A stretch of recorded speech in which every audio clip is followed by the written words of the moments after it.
Bismillahirrahmanirrahim. Assalamualaikum warahmatullahi wabarakatuh. Innal hamdalillah nahmaduhu wa nasta'inuhu wa nastaghfiruh wa na'udzu billahi min shururi anfusina wa min sayyiati a'malina. May yahdihillahu fala mudhillalah wa may yudlil fala hadiyalah. Asyhadu an la ilaha illallah wahdahu la syarikalah wa asyhadu anna Muhammadan abduhu wa rasuluhu la nabiyya ba'dah. Allahumma salli wa sallim wa barik ala nabiyyina Muhammadin wa ala alihi wa ashabihi wa mawalah ma ba'd. Rabbi shrah li sadri wa yassir li amri wahlul 'uqdatam min lisani yafqahu qawli. Allahumma 'allimna ma yanfa'una wanfa'na bima 'allamtana. Allahumma hdina wahdi bina waj'alna sababan wa sabilan liman ihtadah. Segala puji hanya bagi Allah, salawat dan salam semoga senantiasa tercurah kepada junjungan kita Nabi besar Muhammad sallallahu alaihi wasallam. Alhamdulillah, yang pertama saya mengucapkan banyak terima kasih kepada Bapak Ibu jamaah masjid kita tercinta Al-Muhajirin yang selama ini sudah memberikan kesempatan kepada saya pribadi untuk bisa senantiasa bersilaturahmi dan bermuajahah, bertatap muka walaupun dengan online. Hampir setengah tahun, satu setengah tahun ketika keberadaan saya di Jordan, saya masih diberikan kesempatan oleh Bapak dan Ibu untuk bisa mengisi di setiap Ahad pekan pertama, dan alhamdulillah itu merupakan satu anugerah tersendiri untuk saya.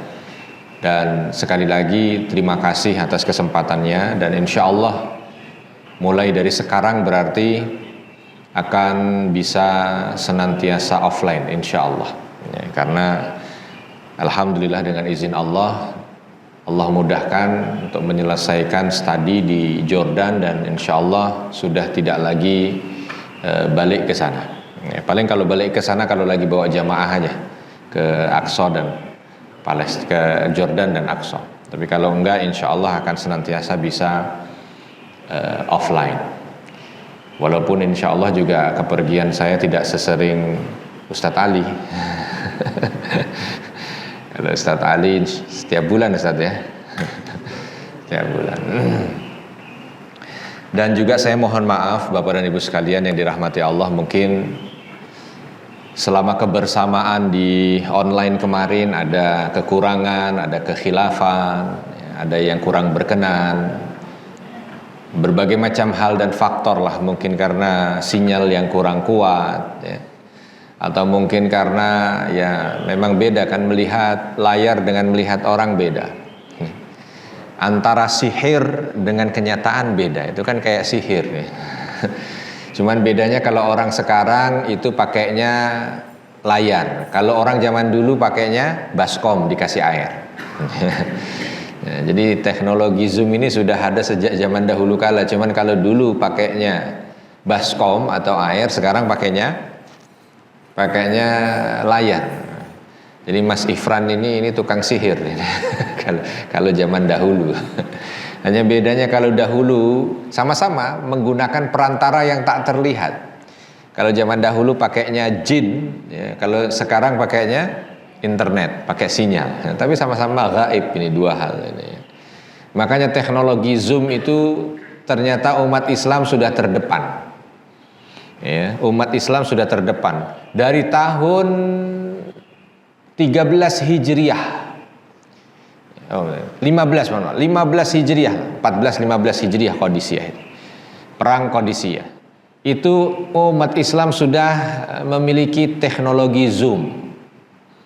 Ya, kala itu Zoom antara Umar bin Khattab radhiyallahu anhu yang ada di Madinah dengan para pasukan kaum muslimin yang berada di Qadisiyah, di Iran, di Persia. Luar biasa itu, jaraknya hampir 1000 km. Di waktu yang bersamaan ya, pasukan yang ada di Persia itu, pasukan kaum muslimin yang ada di Persia mendengar suara Umar bin Khattab, dan Umar bin Khattab yang ada di Madinah menyaksikan apa yang terjadi di Persia. Ya. Walaupun sekali lagi tidak menggunakan sesuatu yang gaib juga, tapi tidak menggunakan internet, ya, tapi menggunakan karomah dari Allah Subhanahu wa taala. Kok bisa? Ya. Karena kala itu Umar bin Khattab lagi naik mimbar, Bapak Ibu, lagi naik mimbar. Dan ketika naik mimbar, tiba-tiba Umar bin Khattab itu seolah ditampakkan di hadapannya itu layar besar, memperlihatkan bagaimana kondisi kaum muslimin, pasukan muslimin yang ada di sana. Nah, di sana itu ada bukit. Pasukan kaum muslimin berada di bawah kaki bukit. Di arah kaki bukit yang berlawanan, pasukan musuh ini naik ke atas dengan panah. Ya, jadi mereka sudah tahu bahwa kaum muslimin ini pasukannya terjebak, maka mereka naik ke atas. Ini mau menghujani panah dari atas. Ini kalau dihujani panah, mungkin ratusan kaum muslimin akan meninggal dunia di situ. Tiba-tiba Umar bin Khattab ketika diperlihatkan itu oleh Allah Subhanahu wa taala kondisi bagaimana yang ada di sana, Umar bin Khattab teriak dari situ. Teriak dari mimbar. Al-jaish al-jabal al-jabal. Wahai pasukan, lihat belakang kalian arah bukit. Hati-hati, lihat di belakang arah bukit, memberikan isyarat. Ada pasukan musuh di sana. Maka yang jaraknya lebih dari 1000 km itu, yang ada di Persia kala itu, pasukan muslimin dengar suara. Suaranya Umar bin Khattab. Wahai pasukan, al-jabal, al-jabal, lihat bukit-bukit. Di sana ada pasukan musuh yang akan menyergap kalian. Semua pada ngelihat ke atas dan langsung berlindung di tepi-tepi jurang. Sehingga ketika pasukan musuh itu ke sana tidak mendapati kaum muslimin, bahkan kaum muslimin bisa berbalik dan naik ke atas bukit dan mampu untuk bisa memenangkan pertarungan itu. Kan teknologinya zoom ya. Umar bin Khattab diperlihatkan layarnya. Setelah itu mengeluarkan suaranya, lalu disampaikan yang jauh di sana, dan yang di sana mendengar, masya Allah. Ya, jadi teknologi zoom itu Umar bin Khattab sudah menggunakannya. Jadi kita masya Allah mengikuti sunnah Umar bin Khattab radhiyallahu anhu. Kenapa? Karena hampir 1,5 tahun kemarin, masya Allah, jarak yang hampir 10.000 kilometer dimudahkan oleh Allah Subhanahu wa taala untuk bisa melaksanakan kajian. Nah, kalau ada kekurangan karena memang kita bergantung selain kepada Allah tentunya, itu juga kepada sinyal, ya kan, kepada internet. Kalau ada yang kurang-kurang, sekali lagi saya mohon maaf. Ya, kalau ada yang kurang berkenan, sekali lagi saya mohon maaf. Kalau ada khilaf, sekali lagi saya mohon maaf. Mudah-mudahan capeknya Bapak dan Ibu untuk bisa melaksanakan kajian via Zoom ini dihitung pahala oleh Allah Subhanahu wa taala. Dan saya berpikir, wah, ini kajian model seperti ini yang bisa memangkas segala macam bentuk kemustahilan jarak. Jadi sangat mungkin sekali masjid kita tercinta ini, Masjid Al-Muhajirin, kalau ingin kajian langsung dengan Imam Masjidil Aqsa, langsung ingin kajian dengan siapa lagi, syekh siapa yang ada di sana, tinggal nanti dipakai Zoom dan semuanya mendengarkan dari sini. Ini kemudahan dari Allah yang perlu untuk kita syukuri, yang mungkin tidak dikenal sebelum pandemi, yang mungkin tidak dikenal sebelum corona. Baik Bapak dan Ibu sekalian, ini sebenarnya pengajian melepas rindu saja dulu, ya, karena sudah hampir 1,5 tahun kan kita tidak bersua via offline. Ya, paling kalau pas lagi datang ke sini itu pun hanya satu atau 2 kali saja selama saya ada di sana.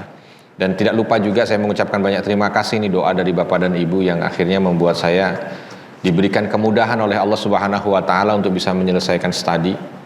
Dan mudah-mudahan ilmu yang saya dapat ini bisa bermanfaat, ilmu yang saya dapat ini bisa memberikan kebaikan dunia dan akhirat untuk saya pribadi dan bermanfaat untuk jamaah. Kita akan masuk ke sesi berikutnya dari kisah Nabi SAW, dari sirah Rasul SAW. Terakhir, ketika pertemuan terakhir kita ada yang ingat bahas apa? Ada yang ingat bahas apa? Saya kemarin cari-cari di YouTube, kok saya kira ini sudah dibahas itu. Yang di YouTube kita ini, yang di Al-Muhajirin KG. Ada yang ingat kira-kira? Embargo sudah atau belum? Boikot? Hah? Sudah atau belum? Belum? Kelahiran Nabi sudah atau belum? Ya, udah jauh itu mau belakang. Ibu-ibu biasanya yang mencatat. Ibu, terakhir kita sampai di mana ibu-ibu? Embargo sudah atau belum ya? Belum ya? Berarti terakhir kita hijrah kaum muslimin ke Habasyah ya? Atau masuk Islamnya Umar sudah? Belum? Baru ke Habasyah? Baik. Jadi masuk Islamnya Umar, masuk Islamnya Hamzah belum ya? Baik. Jadi biasanya ketika kita berbicara tentang sirah sebelum hijrah Nabi SAW untuk mengingatkan kembali, mengulang, ya, supaya nanti kita tahu fase-fasenya. Yang pertama itu biasanya kita akan belajar pra kelahiran Nabi SAW, sebelum Nabi lahir. Gimana kondisi Arab? Ya. Gimana kondisi Arab? Itu biasanya yang dibahas. Detik-detik menjelang Nabi SAW lahir. Kalau mau jauh dan lebih jauh biasanya itu kita akan membahas tentang silsilah Nabi. Maka kita akan bahas tentang ayahanda Nabi, kita akan bahas tentang kakek Nabi, kita akan bahas tentang kakek buyut Nabi. Ya, tidak 7 ke atas, tapi biasanya sampai kakek buyutnya. Ya, sampai Hashim. Itu akan dibahas, ya. Baru setelah itu kelahiran Nabi Muhammad SAW. Ya, yang kedua kelahiran Nabi Muhammad SAW. Setelah kelahiran Nabi Muhammad SAW biasanya yang dibahas masa balita Nabi Muhammad SAW. Selesai membahas masa balita Nabi SAW, maka akan dibahas masa kanak-kanak selepas wafatnya ibunda Nabi Muhammad SAW. Berarti ketika diasuh oleh ibu dan kakeknya. Baru setelahnya ketika diasuh oleh pamannya. Ketika diasuh oleh pamannya ini masa remaja. Dimulai ketika beliau berdagang, diajak berdagang oleh pamannya. Terus ada namanya perjanjian Al-Fudul atau Hilful Fudul. Lalu setelah itu bagaimana masa remaja Nabi SAW yang menggembala kambing. Lalu setelah itu terpilih oleh Khadijah untuk bisa membawa barang dagangan. Baru masuk fase berikutnya, Nabi SAW menikah dengan Khadijah. Selesai menikah dengan Khadijah, biasanya yang langsung dibahas adalah wahyu turun kepada Nabi SAW. Ya, jadi sejarah detik-detik menjelang wahyu pertama turun dan ketika wahyu turun. Setelah wahyu turun, itu biasanya yang dibahas berikutnya adalah dakwah pertama. Ya, dakwah pertama ini yang dilakukan oleh Nabi Muhammad SAW adalah dakwah sirriyah, dakwah diam-diam. Dakwah diam-diam itu bukan dakwah bisik-bisik, bukan. Dakwah diam-diam itu dakwah yang dilakukan oleh Nabi, itu dakwahnya individu, orang per orang. Ya, Nabi SAW mendatangi Abu Bakar, mendatangi Utsman, mendatangi Abdurrahman ibn Auf, ya, mendatangi, nah, itu yang didatangi satu-satu, tapi nggak keseluruhan. 3 tahun itu berlangsung. Selanjutnya Nabi mendapat perintah untuk dakwah terang-terangan. Dakwah terang-terangan ini maksudnya mengumpulkan orang. Jadi nggak satu-satu lagi didakwai. Waktu dulu Nabi mendakwahi kaum muslimin yang ada di Mekah satu persatu, orang Quraisy tidak merasa terancam. Ini Muhammad dakwahnya masih ya memang dia mendakwahkan sesuatu yang bertentangan. Jadi yang didakwahkan oleh Nabi Muhammad SAW itu sesuatu yang bertentangan dengan keyakinan besar orang Quraisy. Apa keyakinan besar orang Quraisy? Orang Quraisy itu punya keyakinan bahwa Allah adalah Tuhan. Tetapi Lata, Uzza dan Manat itu juga Tuhan. Jadi mereka itu meyakini Allah sebagai Tuhan, tetapi meyakini yang lain sebagai Tuhan.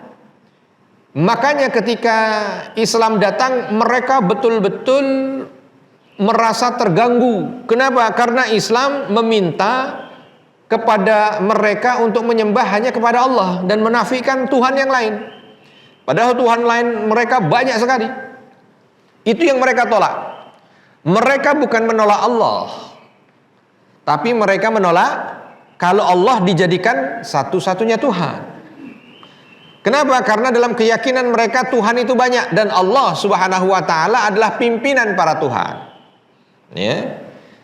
Jadi ketika diminta untuk bersyahadat asyhadu alla ilaha illallah, oh itu berat. Bagaimana aku harus bersaksi tidak ada Tuhan selain Allah? Kenapa? Karena Tuhan banyak. Allah Tuhan, tapi kalau Tuhan satu-satunya hanya Allah, mereka tidak terima. Makanya mereka tetap mengucap kalimat wallahi, masih. Demi Allah, masih. Perjanjian ditulis Allah, masih. Kalimat bismillah, masih mereka tulis. Tapi mereka menyembah yang lain. Nih ya. Nah, ketika Nabi mendakwahkan bahwa tidak ada Tuhan selain Allah, gempar Mekah. Hanya di masa awal Nabi berdakwah, ketika berdakwah masih diam-diam, sembunyi-sembunyi, orang itu merasa gerah tapi seolah tidak terlalu terganggu. Nah, begitu masuk tahun keempat dari dakwah, Nabi terang-terangan, baru disitulah semua orang merasa terganggu. Wabil khusus yang terganggu adalah para petingginya. Dan ternyata yang menjadi petinggi itu sebahagiannya adalah saudara-saudara Nabi Shallallahu Alaihi Wasallam, pamannya, ya, sepupunya. Berarti ada konflik keluarga di sana. Makanya ketika Nabi mengumpulkan pertama kali, yang pertama kali membantah juga pamannya. Siapa pamannya? Abu Lahab. Abu Lahab yang pertama kali. Dan Abu Lahab ini Bapak dan Ibu, ini adalah paman yang sangat cinta kepada Nabi Muhammad SAW sebelum Nabi dapat wahyu. Ya. Bahkan Abu Lahab ini ketika kelahiran Nabi Muhammad SAW, ketika Nabi Muhammad SAW ini lahir, ini Abu Lahab ini sampai saking senangnya dan saking gembiranya, dia sembelih 100 ekor onta. Dia mengatakan dia sembelih 10 ekor onta. Intinya dia sembelih, dia pesta, dia bahagia karena keponakannya lahir. Coba bayangkan. Terus itu menjadi keponakan yang dia cintai, walaupun tinggalnya dengan Abu Thalib. Kenapa? Nabi SAW ketika kakeknya meninggal, Abdul Muthalib, lalu kakeknya berwasiat supaya tinggal kepada Abu Thalib karena beberapa faktor. Beberapa alasan. Satu, karena Abu Thalib ini adalah orang yang mirip sifatnya, akhlaknya seperti ayahanda Nabi, Abdullah yang meninggal. Dan yang kedua, ini Abu Thalib ini satu-satunya saudara kandung ayahanda Nabi yang satu bapak, satu ibu. Satu bapak, satu ibu. Kalau yang lain, satu bapak tapi tidak satu ibu. Termasuk Abu Lahab, termasuk Abbas. Satu bapak tapi tidak satu ibu. Nah, yang Abu Thalib itu satu bapak, satu ibu. Tapi walaupun Nabi kala itu diasuh oleh pamannya Abu Thalib, tapi Abu Lahab ini, luar biasa. Sering datang, sering pokoknya ini paman yang begitu sayang dan cinta kepada ponakannya. Ya. Bahkan ketika Nabi menikah dengan Khadijah, itu yang mensupport untuk segala kebutuhan beliau di saat ingin menikah adalah Abu Lahab, pamannya. Ya, pamannya. Terus sampai ketika Nabi memiliki putri-putri, saking cintanya ini pamannya Abu Lahab kepada ponakannya, putrinya Nabi Muhammad SAW itu dinikahkan dengan putranya Abu Lahab. Bahkan bukan cuma satu, 2 putri Nabi itu dinikahkan dengan putranya Abu Lahab. Ya. Jadi kecintaan itu terus. Berakhirnya kapan? Ketika Nabi mendapat wahyu. Ketika Nabi mendapat wahyu, baru itu Abu Lahab bukan menunjukkan, karena selama ini juga sayang, nggak ada masalah. Cuman di saat Nabi menerima wahyu, barulah saat itu permusuhan itu hadir. Kenapa? Karena Abu Lahab pemimpin. Abu Lahab itu petinggi Quraisy. Abu Lahab lah yang senantiasa menghiasi Lata, Uzza, Manat, patung-patung yang ada di sekitar untuk disembah di acara-acara intinya orang Quraisy. yang selalu menjadi panitia yang melayani di saat mereka menyembah berhala-berhala. Tiba-tiba ponakan yang selama ini dia cintai menafikkan berhala itu. Maka disitulah dia menunjukkan permusuhan. Nah, yang menjadi musuh pertama Nabi di saat Nabi berdakwah jahriyah itu adalah pamannya, yang selama hidupnya sebelum ini adalah paman yang relatif cintanya luar biasa kepada dia. Jadi bukan ringan Bapak Ibu. Tiba-tiba Nabi SAW menyampaikan tentang dakwah tauhid ini, dan yang menjadi musuh pertama kali ketika mengumpulkan semua klan Bani Hashim kala itu, ya, tiba-tiba keluarga besar dikumpulkan, Nabi menyampaikan yang berdiri tegak pertama kali melawan adalah Abu Jahal. Abu Lahab. Ya, pamannya yang selama ini begitu sayang, begitu dekat dengan dia. Kita merasakan ya kalau bagaimana Nabi SAW secara batin berat itu. Berat. Ya Allah, yang melawan ternyata atau yang menghadang, yang menghalangi orang terdekatku. Abu Thalib juga yang mengurus beliau, yang membesarkan beliau, ternyata tidak serta-merta juga untuk bisa memeluk Islam, bahkan sampai akhir hayatnya tidak memeluk Islam, dan itu juga berat buat Nabi. Kok malah orang lain yang memeluk Islam? Ya. Nah, fase itu fase berat, fase awal dakwah terang-terangan, fase berat. Apalagi di keluarga sudah ditolak, begitu nanti dikumpulkan orang-orang yang ada di Mekah semuanya, Nabi naik ke atas bukit, ya, lalu orang-orang itu berada di kaki bukit. Ketika Nabi sampaikan, ternyata mereka juga menolak. Bukan ringan. Bahkan setelah itu ada tekanan, ada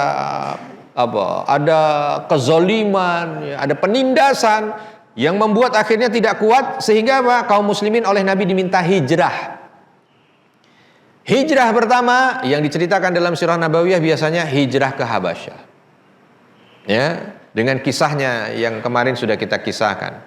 Baru hampir kurang lebih 1 tahun lebih sedikit, di sana ada berita kalau orang-orang Quraisy yang ada di Mekah tiba-tiba semua sudah sujud. Maka dikira oleh mereka yang ada di Habasyah bahwa yang sujud itu adalah orang-orang yang sudah masuk Islam. Wah, berarti mereka sudah dapat hidayah. Ini mau pulang. Tapi ketika pulang baru di tengah jalan barulah terkonfirmasi kalau berita itu berita tidak benar. Sujudnya benar, tetapi berita bahwa mereka masuk Islam itu yang salah. Akhirnya sebagian pulang lagi. Dan ternyata tekanan di sini makin berat. Lalu apa? Nabi memerintahkan untuk hijrah berikutnya bagi sahabat-sahabat yang belum hijrah. Maka hijrah yang kedua ini disebut dengan hijrah kedua ke Habasyah. Makanya nanti hijrah ke Madinah itu hijrah ketiga. Nah, ketika semua lagi hijrah, sebahagian besar kaum muslimin kala itu, karena jumlahnya kaum muslimin belum banyak, masih ratusan. Ya, kalau sudah 200 hijrah ke Habasyah, ya sisanya mungkin tidak terlalu banyak yang ada di Mekah. Tetapi ternyata di Mekah kala itu mendapatkan berita yang luar biasa. Apa dia berita yang luar biasa? Ternyata Allah Subhanahu wa taala berikan anugerah kepada umat ini. Apa dia anugerah yang terbesar yang Allah berikan di saat kondisi dakwah sedang lagi turun, di saat kondisi dakwah sedang lagi sedang lagi drop, sedang lagi down gitu ya. Apa yang diterima oleh kaum muslimin? Kaum muslimin mendapatkan hadiah. Tiba-tiba ini karena kaum muslimin itu seolah sudah tidak lagi punya kekuatan. Nabi SAW sedang berada di dekat Ka'bah, datang Abu Jahal. Abu Jahal ini memang dari segi usia 11-12 Bapak Ibu dengan Nabi. Seumuran. Abu Jahal ini seumuran. Dulunya itu teman main Nabi waktu kecil. Lalu mereka ini selalu berkompetisi. Selalu berlomba lah untuk menjadi yang terbaik. Jadi ini ada 2 pemuda Quraisy terbaik. Satu Nabi Muhammad SAW, satu Abu Jahal. Ini yang seolah digadang-gadang mereka ini untuk menjadi pemimpin. Ya. Di antara banyaknya orang yang ada di sana, ini yang digadang-gadang untuk menjadi pemimpin ini 2 pemuda ini tadi. Makanya mereka Kalau Nabi mungkin tidak seperti Abu Jahal merasa bahwa ini adalah lawan kompetisinya, maka selalu ingin dikalahkan, selalu ingin dikalahkan. Tetapi Abu Jahal selalu kalah dengan Nabi Muhammad SAW. Terakhir kalahnya ketika sama-sama meminang atau ketika sama-sama punya keinginan untuk bisa menikah dengan Khadijah. Ya. Ternyata yang diterima oleh Khadijah adalah Nabi. Oh, ini kalah lagi, sakit hati lagi, terus banyak itu. Momen-momen di mana Abu Jahal ini selalu kalah dengan Nabi. Nah, ketika ada kesempatan untuk memusuhi Nabi dan ternyata sebahagian besar orang yang ada di Mekah itu memusuhi Nabi, maka Abu Jahal menjadi pemimpin untuk memusuhi Nabi. Maka kalau ditanya, kenapa ya Abu Jahal itu kok disebut, ya, Abu Jahal diceritakan bahkan menjadi simbol orang yang betul-betul benci kepada Nabi. Tadi ceritanya, karena memang dari awal Abu Jahal ini seolah merasa berkompetisi terus dengan Nabi dan selalu kalah. Maka ada iri hati, ada dendam. Seberat apa, sekuat apapun itu hidayah yang harusnya Abu Jahal ini secara teori, Bapak Ibu, Abu Jahal secara teori itu bisa nerima Islam. Secara teori. Ya. Makanya Nabi itu pernah berdoa, ya Allah, berikanlah Islam ini kekuatan dengan salah satu Umar. Satu Umar bin Khattab, yang kedua Amr ibn Hisham, Abu Jahal ini. Jadi dalam fikiran Nabi bahwa dua orang kuat.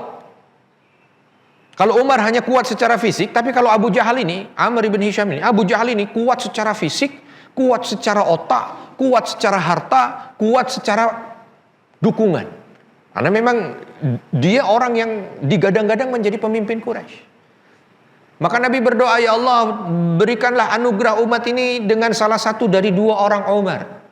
Karena kalau salah satu dari keduanya ini masuk ke agamamu, maka dakwah ini akan kuat.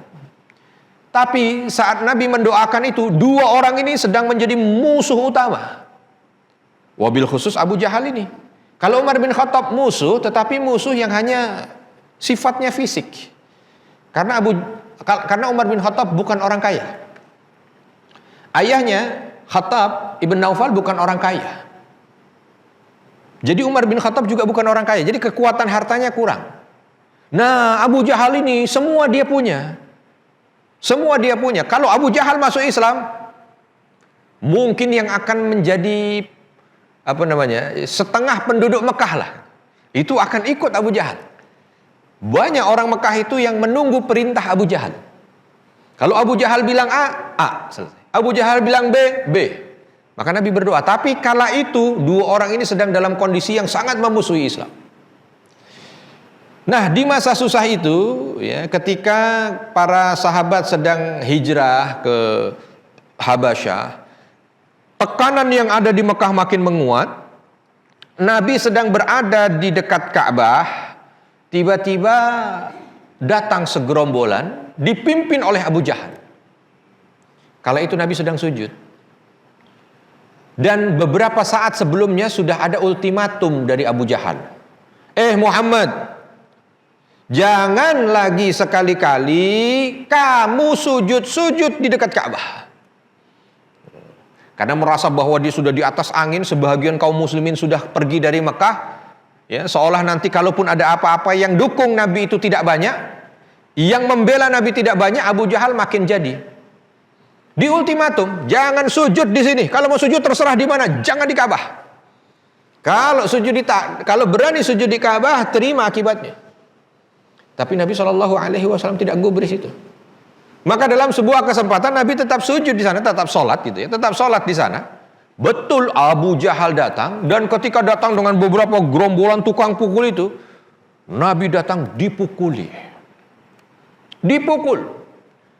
Ya, bahkan Nabi sampai tidak bisa berdiri, gak ada kesempatan berdiri, dipukul lagi. Ada seorang, ya, lewat ngelihat, dan ketika ngelihat itu nggak sampai hati, dia belum Islam. Orang yang lewat ini belum muslim. Tapi ketika melihat ada seseorang yang gak ada kesalahan, dia hanya sujud aja di depan Ka'bah, kok dipukul? Nggak sampai hati dia. Dia datangi kerumunan yang sedang memukul Nabi itu. Dia sampaikan, kalian jangan berani-berani untuk memukul orang ini. Dia nggak punya salah apa-apa. Kalau keluarga besarnya datang menuntut kalian, karena orang Arab dulu itu keluarga besar itu menjadi tameng. Ya, ini apa? Bani Hashim, Bani Muthalib, ya. Terus apalagi Bani Abbas, kalau itu nanti dia, ya, mungkin kalau kita agak sedikit susah membayangkan, ya.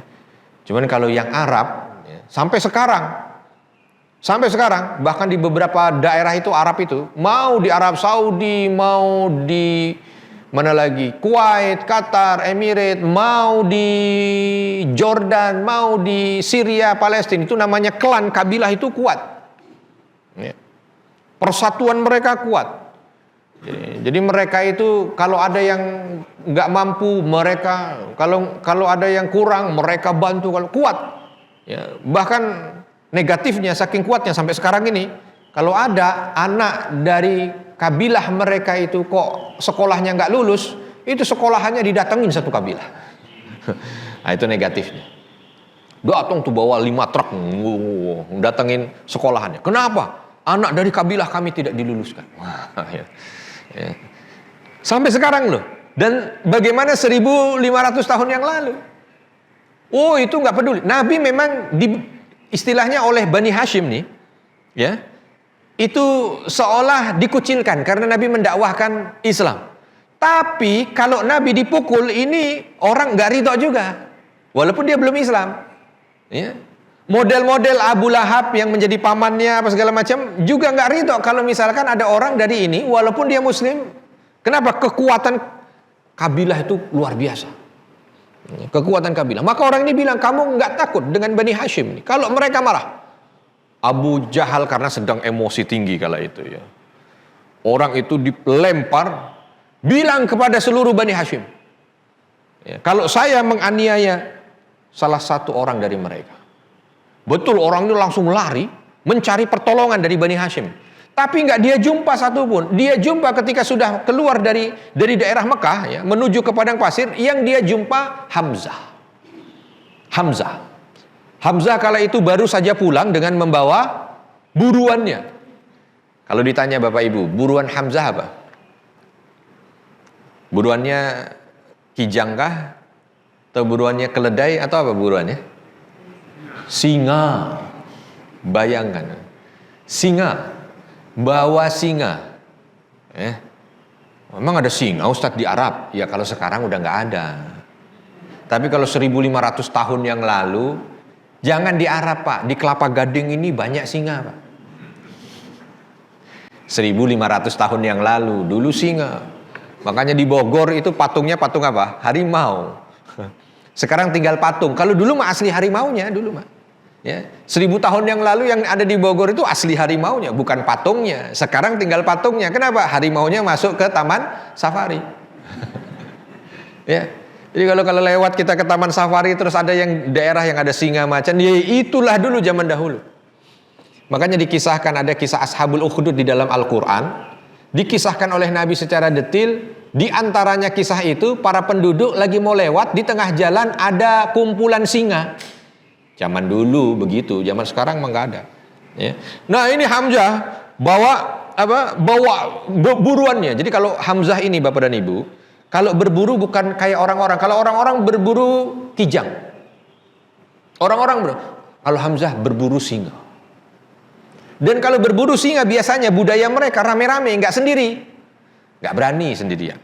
Kalau Hamzah pantang, dia nggak mau kalau berburu ada orang lain. Dia maunya berburu sendiri. Ya. Bahkan dalam beberapa riwayat pernah Hamzah ini, ya, ketika manah sudah kena itu singa. Ya. Begitu didekati ternyata kenanya itu belum fatal, jadi masih bisa bergerak. Duel Hamzah dengan singa. Dan Hamzah menang. Luar biasa. Dipukul itu kepala singa. Singanya yang KO, Hamzahnya yang menang. Karena memang Hamzah luar biasa. Salah satu orang yang ditakuti oleh Umar bin Khattab, Hamzah. Ya, ini jawaranya Bani Hashim. Lagi bawa tuh singa. Ya, lagi digotong, terus ada panah. Beliau senjatanya itu panah. Beliau senjatanya panah. Jadi kalau perang pun itu beliau menggunakan panah. Yang lain pada pakai pedang, cukup dengan panah. Ya, walaupun dalam kondisi tertentu beliau pakai pedang, tapi utama karena beliau pemburu. Datang orang ini jumpa Hamzah. Dia bilang, Hamzah, Hamzah, ada apa? Muhammad dipukuli.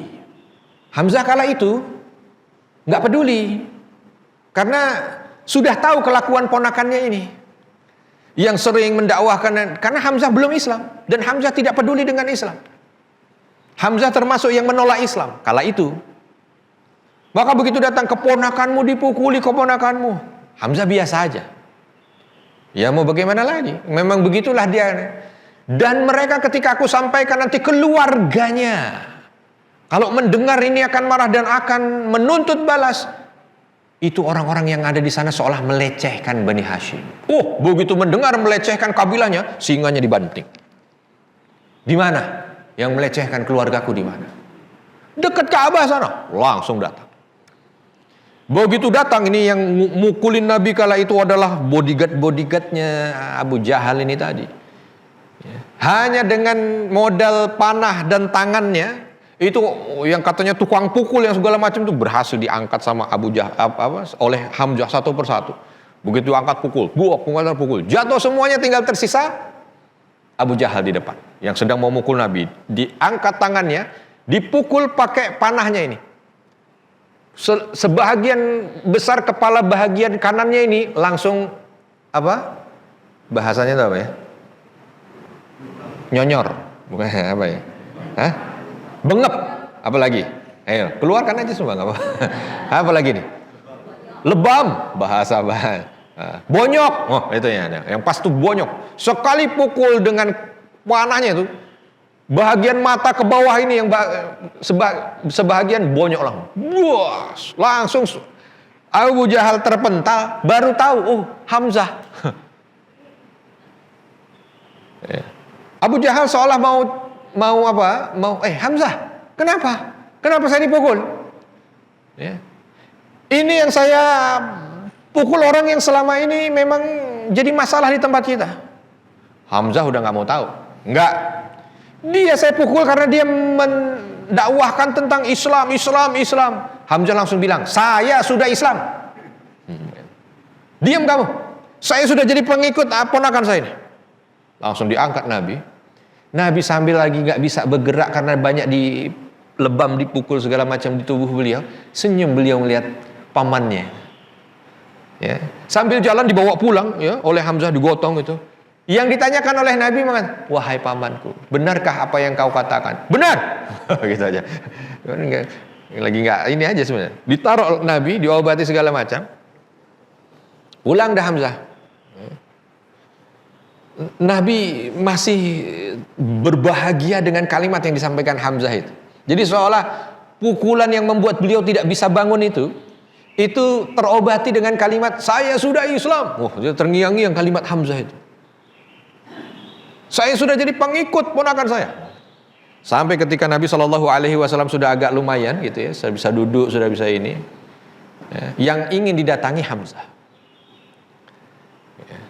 Lalu ketika didatangi Hamzah, kala itu Hamzah bilang, sebenarnya saya waktu bilang saya Islam itu, saya hanya niatan pengen nolong kamu aja. Saya sudah jadi pengikut kamu itu biar orang di sana itu nggak banyak tanya sudah. Karena kalau banyak tanya, banyak bonyok mereka. Tapi Muhammad, pantang juga bagi saya ini untuk mundur ke belakang. Tuh orang udah pada tahu semua kalau saya sudah Islam. Orang udah tahu semua kalau saya sudah menjadi pengikutmu. Udah gak ada jalan berarti. Terus gimana caranya saya supaya jadi pengikutmu? Inilah dia seorang jawara gitu ya. Seorang gentleman. Kalau udah ngomong ya udah nggak bisa ditarik lagi. Kalau udah ngomong A ya A, ngomong B ya B, begitu. Tapi ternyata sifat ini baik bagi Hamzah. Karena kala itu justru yang selama ini karena Hamzah ini paling jarang di Mekah Bapak Ibu. Dia lebih sering kala itu sebelum Islam ya, lebih sering ke padang pasir. Ya, lebih sering bergulat dengan singa, lebih sering lebih sering menjaga perbatasan Quraisy sehingga kalau ada ancaman atau apa Hamzah duluan yang maju. Dan ketika ada pasukan ingin menyerang, karena zaman dulu biasa perang, tiba-tiba satu kota diserang itu biasa, dan yang ingin menyerang Quraisy itu banyak. Kenapa? Di situ ada Ka'bah, di situ ada Zamzam, ya. Punya keinginan untuk merebut Mekah itu, kabilah seputaran itu mengintai. Makanya Hamzah lebih banyak di luar, di perbatasan. Dan ketika orang ingin datang menyerang Mekah, terus ada kabar Hamzah masih patroli, balik. Hamzah, maka banyak di luar. Jadi nggak terlalu peduli dengan kondisi yang ada di dalam. Nah, begitu lagi mau ke dalam, ada kejadian ini. Justru membawa dia masuk ke dalam Islam. Karena sebelumnya nggak peduli dengan Islam, nggak peduli. Apa Islam ya? Ya, walaupun dia tahu yang menyampaikan ponakannya, dan dia tahu bahwa saudaranya juga yang melawannya, itu hanya menjadi berita dia saja. Tapi begitu dia sudah masuk Islam dan dia merasa nggak mungkin menjilat ludahnya lagi, dan nggak mungkin, semua orang sudah tahu karena ini kondisi lagi rame di Ka'bah, pantang bagi saya untuk mundur ke belakang. Terus ajarkan aku gimana caranya aku menjadi pengikutmu. Jadi dari sebuah ketidaksengajaan masuk Islamnya Hamzah, maka disampaikan syahadat. Baru setelahnya itu dibacakan ayat-ayat Al-Quran. Setelah dibacakan ayat-ayat Al-Quran, menggebrak ini Hamzah. Lalu dia bilang, celaka orang-orang Mekah. Apakah dengan apa yang kau sampaikan ini mereka tak terbuka hatinya? Luar biasa. Ternyata selama ini tidak peduli dengan Islam, atau tidak peduli dengan apa yang disampaikan oleh Nabi, karena memang belum dengar. Dan karena memang belum tahu, karena banyak di luar tadi. Begitu dengar apa yang disampaikan oleh Nabi, langsung hatinya itu melembut. Dan ketika melembut bukan sekedar melembut, langsung mengatakan celaka buat orang-orang Mekah ini. Apakah dengan apa yang kamu sampaikan ini mereka tidak terbuka hatinya dengan hidayah? Celaka mereka. Makanya dari situ langsung berubah untuk menjadi orang paling dekat dengan Nabi dan paling semangat untuk membela Nabi. Nah, nggak lama dari itu ada kejadian besar juga. Jaraknya cuma 3 hari. Hamzah udah masuk Islam ya, dan Islamnya sudah luar biasa. Baru beberapa saat mendengar ayat-ayat Al-Quran, langsung hatinya itu seolah betul-betul menguat, ya. Dan tidak pernah pindah dari sebelah Nabi. Dan mulai dari detik itu tidak pernah ada yang berani nyentuh Nabi lagi. Ya, resikonya bonyok. Dengan siapa? Hamzah. Ini biasanya di perbatasan, ini tiba-tiba ada di sini, dan selalu ada di masa. Maka dari situ, setelah itu tidak pernah ada lagi tangan yang mampir ke tubuh Nabi. Sebelumnya Nabi dan kaum muslimin, entah itu dilempar duri di jalan, entah itu dilempar kotoran, entah itu dipukul, tapi setelah itu nggak ada yang berani. Udah stop. Kekerasan fisik selesai di Islamnya Hamzah. Dan ternyata nggak sampai di situ. 3 hari berikutnya, ada kejadian yang lain. Umar bin Khattab tiba-tiba nggak tahu ada apa, nggak tahu ada angin, nggak tahu ada apa, merasa benci luar biasa kepada Nabi. Umar bin Khattab ini, Bapak dan Ibu, bapaknya itu adalah pembuat berhala. Ya, bapaknya pembuat berhala. Dan Umar bin Khattab yang bantu bapaknya buat berhala. Untuk disiapkan, disembah. Ya. Nah, di kejadian Hamzah itu membuat Umar bin Khattab makin benci dengan Nabi. Ini makin merajalela. Ini orang-orang Islam itu, wabil khusus Nabi kala itu, menurut pikiran Umar bin Khattab, mentang-mentang sudah punya backingan Hamzah ini makin menjadi. Dan makin berani dia hina berhala-berhala ini. Maka apa? Dia niatkan dengan 2 pedangnya itu, bahkan bukan disarungkan lagi, sudah dia hunus, dia keluar dari rumahnya, nggak balik ke rumahnya antara 2. Dia mati, atau Nabi SAW terbunuh olehnya. Niatnya hanya itu. Dan pedangnya nggak disarungkan, udah dibawa. Mana Muhammad, mana Muhammad, mana Muhammad. Keluar dari rumahnya. Dan Umar bin Khattab jawara juga. Tidak akan menarik ucapannya. Ya. Nah, jumpalah di tengah jalan dengan seorang yang dia sudah masuk ke dalam Islam, seorang sahabat, tapi masih merahasiakan Islamnya. Kaget mendengar kalimat Umar bin Khattab dengan membawa pedang itu dan mengatakan, mana Muhammad, mana Muhammad. Sahabat ini tahu bagaimana watak Umar bin Khattab. Kalau sudah keluar seperti ini, maka tidak akan pulang kecuali satu di antara dua dia dapat. Apa dia? Mati dia atau berhasil melakukan apa yang dia inginkan. Ya, istilahnya pulang dengan nyawa atau pulang dengan keranda. Wah, langsung buru-buru dia jumpai Umar bin Khattab. Sebentar Umar, mau kemana kamu? Mau kemana? Saya mau cari Muhammad. Kamu tahu nggak? Kenapa kamu mau cari Muhammad? Saya mau bunuh. Udah nggak sabar lagi saya. Saya mau bunuh dia. Antara dua aja. Saya terbunuh atau dia terbunuh. Orang sahabat ini tadi paham tentang Umar bin Khattab. Ini bahaya besar. Bahaya besar ini. Walaupun kaum muslimin sudah ada Hamzah. Tetapi satu Hamzah ini lawan duelnya Umar. Bisa menang, bisa tidak. Kalau ternyata takdirnya Hamzah yang kalah, berarti Nabi juga akan ditebas oleh Umar bin Khattab. Maka sahabat ini tadi bilang, sabar, sebentar dulu. Saya kasih satu berita, setelah kau selesaikan berita ini, baru kau selesaikan Muhammad. Apa beritanya? Kalau nggak penting saya nggak mau. Saya sebelum matahari terbenam harus bunuh Muhammad. Kamu sebelum bunuh Muhammad, bunuh adikmu dulu. Hah? Kaget. Adikku yang mana? Fatimah. Kenapa dia? Dia sudah menjadi pengikut Muhammad. Wow. Yang tadinya itu marahnya kepada Nabi, tiba-tiba kok ini orang dekatnya, adik kandungnya menjadi pengikut. Padahal itu haram. Buat keluarga itu haram menjadi pengikut Muhammad. Jangan menjadi pengikut Nabi, mendekati apa yang biasa didekati oleh orang-orang kafir Quraisy untuk mendengar Al-Quran, haram buat mereka. Tiba-tiba dengar ada adiknya masuk Islam. Oh, langsung yang tadinya mau ke depan, langsung ke kanan, ke rumah adiknya. Nah, begitu sampai di rumah adiknya, kala itu adiknya sedang apa? Sedang bersama dengan suaminya, dan kala itu juga sedang bersama dengan beberapa orang sahabat belajar tentang Islam, ya, belajar tentang Islam. Di antara yang mengajarkan di situ ada sahabat yang namanya Khabbab ibn Arat.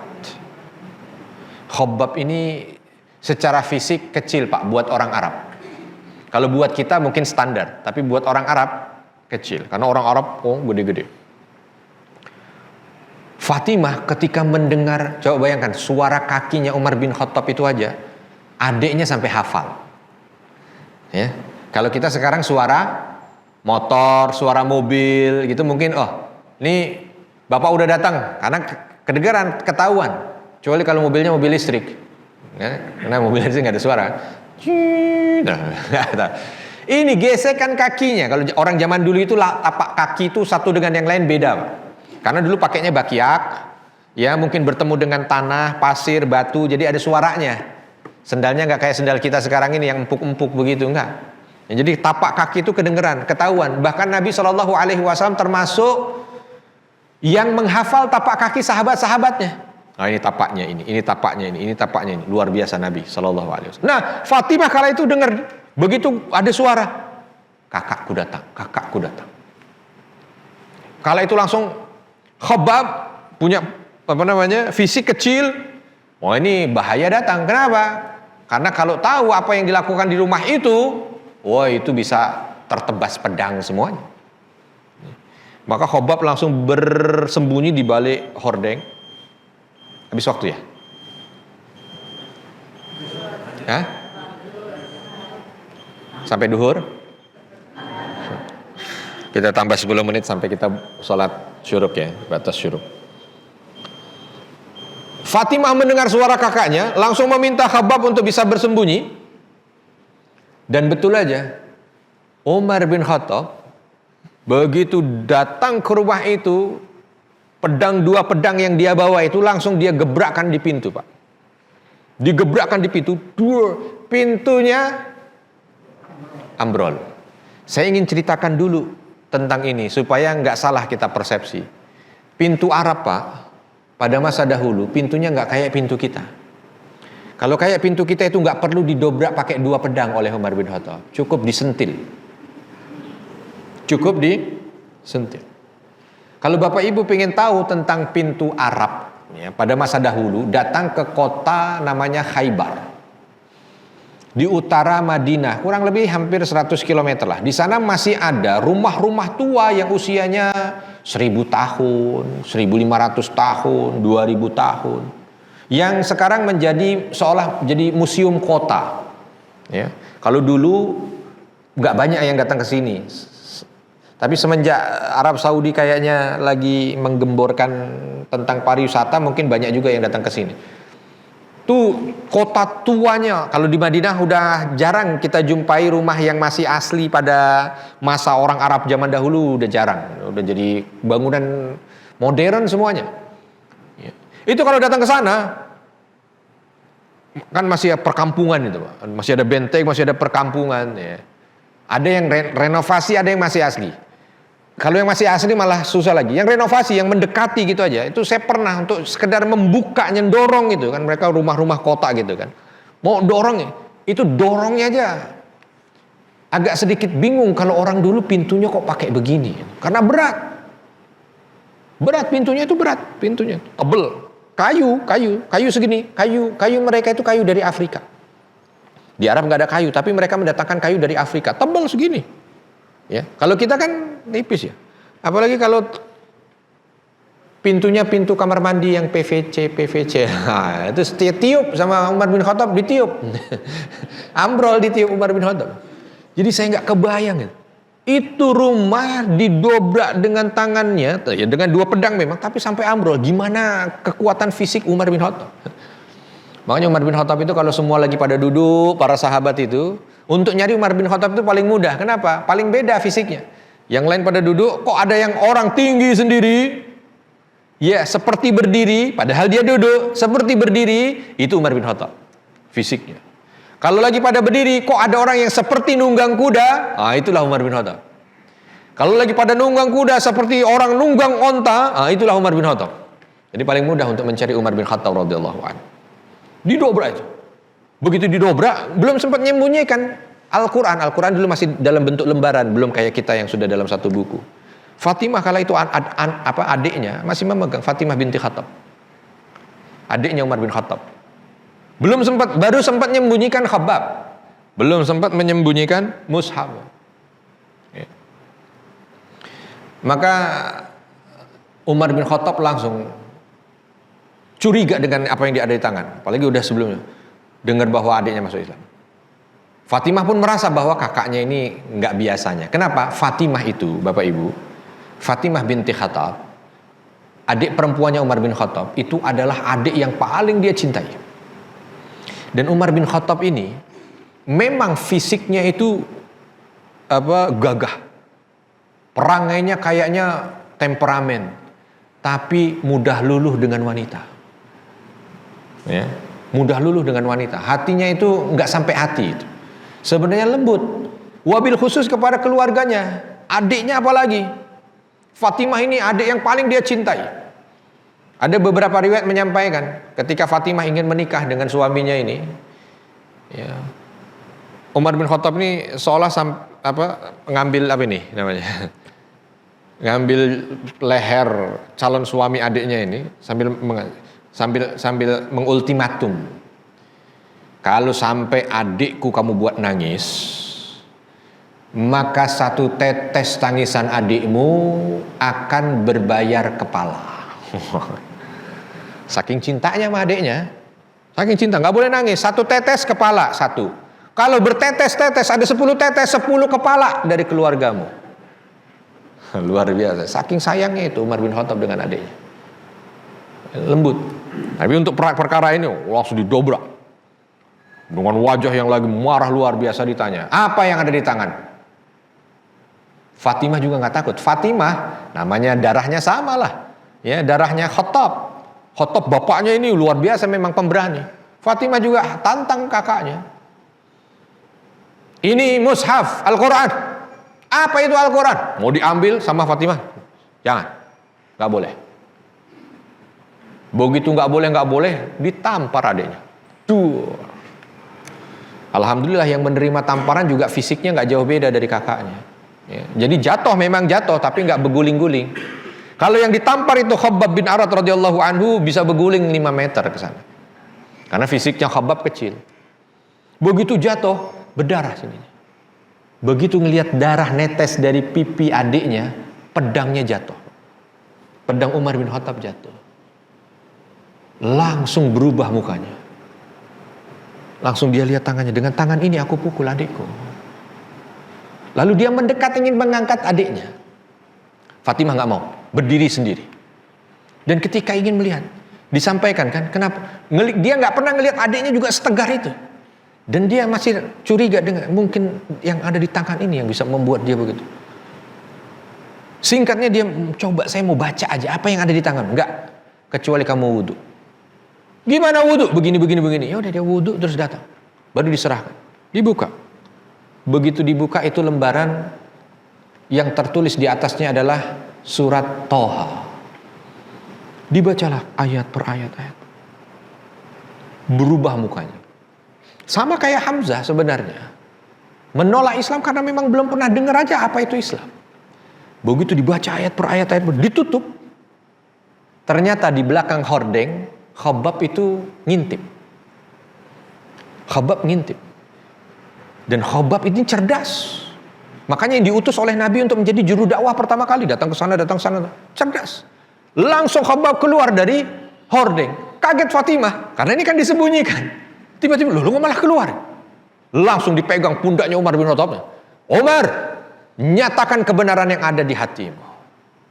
Ternyata betul Umar bin Khattab dengan ayat-ayat yang dia baca itu sudah tersentuh hatinya.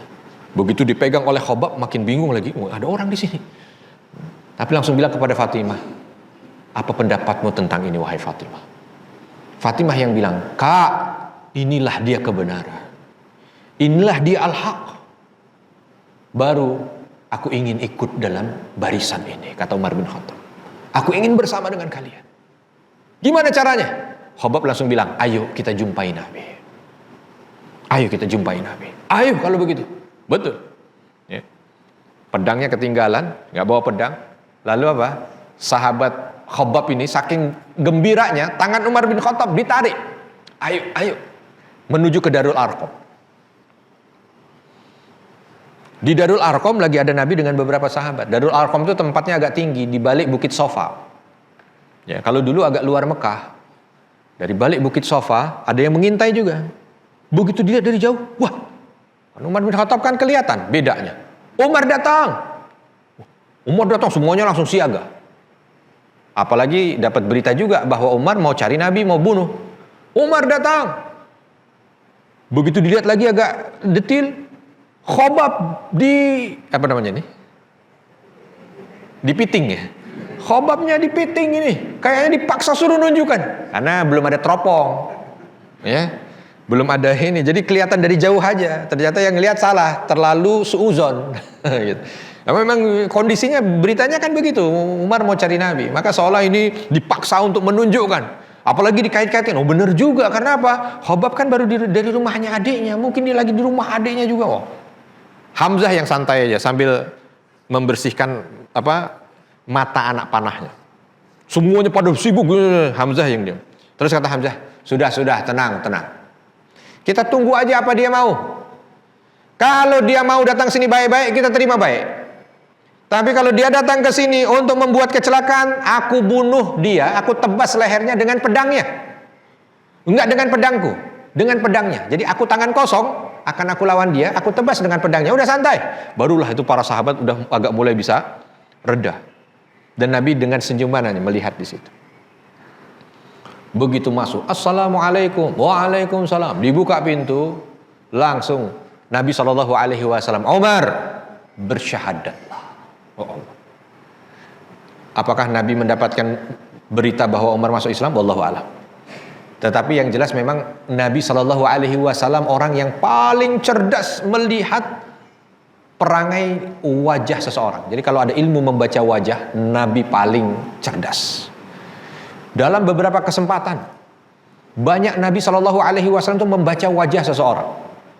Contoh ada perang Hunain Pak, nanti kita akan cerita di perang Hunain. Ada orang yang sudah mendekat ke Nabi di dalam kondisi genting, ini sudah bawa khanzarah. Khanzarah itu senjatanya orang Arab yang pendek, yang beracun, udah mau ditusukkan ke Nabi. Mau ditusukkan ke Nabi, udah dekat sekali dan Nabi nggak ada pelindung. Tapi orang ini sebenarnya sudah masuk Islam, tapi baru 2 hari. Dan merasa kondisinya kok kayaknya dia ingin berbalik lagi dan ini kesempatan ingin membunuh Nabi. Begitu sudah dekat, Nabi melihat dia, dipegang dadanya oleh Nabi. Semoga Allah berikan hidayah padamu. Semoga Allah tetapkan hidayah padamu. Langsung khanjarahnya itu jatuh. Kenapa? Karena kok seolah Nabi tahu gitu. Dan justru Nabi ketika tahu bukannya minta para sahabat untuk bunuh dia, malah didoakan. Sama kasusnya dengan Suraqah. Ini mendekat Nabi doakan. Nah ini juga sama, ini Umar bin Khattab, bersyahadatlah. Karena Nabi sudah melihat wajahnya beda. Wajah orang ingin membunuh dan wajah orang ingin datang dengan baik beda. Maka langsung, bagaimana aku bersyahadat? Ikut, asyhadu an la ilaha illallah. Langsung itu, asyhadu an la ilaha illallah. Wa asyhadu anna Muhammadar Rasulullah. Langsung satu ruang itu bertakbir. Allahu Akbar. Allahu Akbar. Yang tidaklah suara takbirnya kecuali didengar sampai di Ka'bah. Sampai gempar Ka'bah. Apa itu? Kok berani-beraninya orang teriak Allahu Akbar, Allahu Akbar. Umar bin Khattab masuk ke dalam Islam. Dan ternyata doa yang dikabul oleh Allah. Nabi minta dikuatkan Islam ini dengan salah satu di antara 2 Umar. Ternyata yang Allah takdirkan masuk ke dalam Islam adalah Umar yang kedua, Umar bin Khattab radhiyallahu anhu. Setelah itu, ya Rasul, apakah agama ini hak? Hak, wahai Umar. Kalau begitu izinkan aku ya Rasul. Apa? Aku akan keluar sekarang tawaf di Ka'bah. Aku akan keluar tawaf di Ka'bah dan aku akan mengumumkan Islamku. Dulu nggak ada orang berani mengumumkan Islam yang nggak ada. Hanya 2 orang yang berani mengumumkan Islamnya, Pak. Pertama Hamzah, itu mengumumkan tidak sengaja. Ya, tapi karena lagi berkumpul tuh orang semua jadi tahu. Akhirnya masuk Islam. Yang kedua, ini Umar bin Khattab datang. Dan karena saking gembiranya orang-orang yang ada di Darul Arqam, banyak yang mau ikut. Umar ikut. Kenapa? Aman, ada Umar, Pak. Lalu kemarin sebelum ini boro-boro, jangan tawaf di Ka'bah sambil Allahu Akbar. Ruku dan sujud langsung didatengin tukang pukul. Maka sahabat-sahabat langsung di belakang Umar, Allahu Akbar, Allah tawaf. Yang lain cuma bisa ngeliatin. Kenapa? Nggak berani kalau Umar. Ya, kalau mendekat Umar antara 2 aja. Kalau nggak ibunya kehilangan anak, atau istrinya jadi janda, atau anaknya jadi yatim. Nah kalau urusan dengan Umar itu bukan masalah bonyok apa nggak bonyok, urusannya mati apa hidup. Jadi begitu ngelihat Umar tawaf dengan kalimat Allahu Akbar, yang cuma bisa melihat. Tapi ternyata setelah itu ada kejadian yang luar biasa, lebih mengerikan. Apa dia? Kita akan lanjut di bulan depan, insya Allah. Kalau ada kesalahan saya mohon maaf, karena ini sudah waktunya kita sholat syuruk ya. Kalau ada kesalahan saya mohon maaf, dan kepada Allah mohon ampun apapun yang keluar dari lisan saya tidak sesuai dengan Al-Quran dan Sunnah. Buang jauh-jauh, ambil yang sesuai dengan Al-Quran dan Sunnah.